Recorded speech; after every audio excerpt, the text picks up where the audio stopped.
Quelques jours plus tard, un matin, les nuages se dissipèrent dans le ciel, révélant un éclat semblable à celui d'un million de soleils. De cette splendeur, un grand char tiré par 1000 chevaux descendit du ciel vers la terre et s'approcha d'Arjuna. L'orige lui dit « Arjuna, ce char appartient à ton père, Indra. J'ai reçu l'ordre de t'emmener à Indraloka. » En entendant ces mots, Arjuna monta dans le char et s'éleva dans les cieux. En regardant autour de lui, Arjuna n'en croyait pas ses yeux. La splendeur l'éblouissait. Il traversa des couches de nuages, franchit le bord du ciel, voyagea au-delà du royaume des étoiles et arriva dans un monde complètement nouveau. Il y avait des jardins luxuriants, des champs d'or et des oiseaux aux myriades de nouvelles couleurs. Tout était immensément beau. Tout autour, on pouvait voir des ruisseaux d'eau laiteuse, des joyaux étincelants et des chevaux aux ailes blanches. Arjuna se dit « Il ne peut y avoir d'endroit plus beau dans toute la création. » Aux portes d'Indraloka, Indra lui-même accueillit Arjuna et lui fit visiter tout le royaume. À côté du trône d'Indra, un autre trône fut placé pour Arjuna, et Indra l'y fit asseoir. Arjuna y resta un certain temps, apprenant d'Indra comment manier ses armes puissantes. De plus, Indra enseigna à Arjuna comment utiliser le Vajrayudha, comment exploiter la puissance de la foudre comme arme. Pour le dire en termes plus simples et plus compréhensibles, imaginez le marteau de Thor comme le Vajrayudha. Indra enseigna à Arjuna le type de technique qui contrôle la foudre. Quelques jours plus tard, un jour, l'Apsara Urvashi vint vers Arjuna et dit « Arjuna, je t'aime beaucoup, accepte-moi comme étant tienne. » En réponse, Arjuna dit « Mère, tu es l'origine même de notre lignée Kuru. Le sage Vashishta, l'ancêtre de notre clan, n'est-il pas ton fils? Notre lignée est née par ton intermédiaire. Je ne peux que te considérer comme une figure maternelle. » Urvashi répondit « Toutes ces lignées et relations n'existent que dans votre monde terrestre. Ici, dans ce royaume, rien de tout cela ne s'applique. Accepte-moi, Arjuna. » Pourtant, Arjuna refusa, ce qui mit Urvashi en colère. « Moi, qui suis la plus belle femme des 3 mondes, et tu rejettes mon désir? Tu m'insultes? Alors reçois ma malédiction. À partir de maintenant, pour le reste de ta vie, tu seras privé de virilité et vivras comme un eunuque, vivant principalement parmi les femmes. » Inquiété, Arjuna se rendit immédiatement auprès d'Indra et lui parla de la malédiction. Indra convoqua Urvashi et lui demanda de retirer la malédiction. Urvashi dit « Je ne retirerai pas la malédiction, mais je la modifierai. Chaque fois qu'Arjuna en aura besoin au cours de sa vie, qu'il vive comme un eunuque pendant au moins 1 an, puis il pourra revenir à la normale. » Indra était ravi et dit à Arjuna « Bien que ce soit une malédiction, un jour elle deviendra une bénédiction pour toi.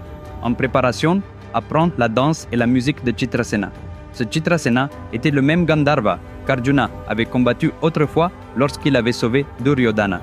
C'est de lui qu'Arjuna apprit la danse et la musique.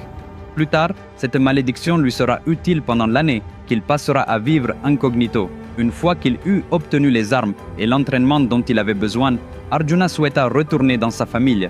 Pendant son séjour à Indraloka, il passa du temps à apprendre la danse et la musique auprès de Chitrasena. Les 12 années d'exil dans la forêt touchaient à leur fin, et il était temps pour Arjuna de retourner dans sa famille. À cette époque, les Pandavas se trouvaient dans l'Himalaya, sur la montagne Gandhamadana. Ce matin-là, Bhima et Draupadi se rendirent dans la forêt pour cueillir des fleurs en vue de leur culte. Draupadi fut captivée par une fleur en particulier, la fleur Saugandhika, également connue sous le nom de Brahma Kamalam. Ses pétales brillaient comme de l'or. Elle cueillit cette fleur, puis en aperçut une autre au loin. Elle la cueillit également. Plus loin, elle vit encore une autre fleur. Réalisant qu'il y en aurait beaucoup d'autres si elle s'enfonçait plus profondément dans la forêt, elle dit « Bhima, j'adore ces fleurs. J'en ai besoin pour mon culte, mais le temps presse. S'il te plaît, va m'en chercher autant que tu peux. » Et elle retourna à leur cottage. Mes amis, croyez-vous qu'une seule histoire vraiment fascinante puisse changer la vie d'une personne? Croyez-vous que le simple fait de lire une telle histoire à vos enfants puisse leur enseigner les valeurs dont ils ont besoin? Croyez-vous que pour tout problème que vous rencontrez ou rencontrerez dans la vie, une solution puisse être trouvée simplement en lisant une histoire? Oui, c'est possible, seulement avec la plus grande épopée jamais racontée dans l'histoire de l'humanité, le Mahabharata. Cette histoire est 100 fois plus grande que n'importe quel film à succès. C'est un défi. L'interprétation de Vikramaditya du Mahabharata est disponible en 2 parties, sous forme de livre et de livres électroniques sur Amazon et 43 autres boutiques en ligne. Il est également disponible dans le monde entier en 54 langues. J'ai fourni les liens dans la description de la vidéo ci-dessous. Commandez-le tout de suite, parce que ce n'est pas seulement un livre, c'est un trésor dont votre vie a vraiment besoin. Pendant ce temps, Bhima, toujours désireux d'impressionner Draupadi, partit dans la forêt pour cueillir les fleurs de Saugandika. Il en trouva quelques-unes et continua à s'enfoncer plus profondément en cueillant d'autres fleurs en chemin. Alors qu'il s'aventurait plus loin, quelque chose qui ressemblait à un grand serpent lui bloqua le chemin. Il regarda de plus près et réalisa que c'était la queue d'un énorme vieux singe, profondément endormi et ronflant.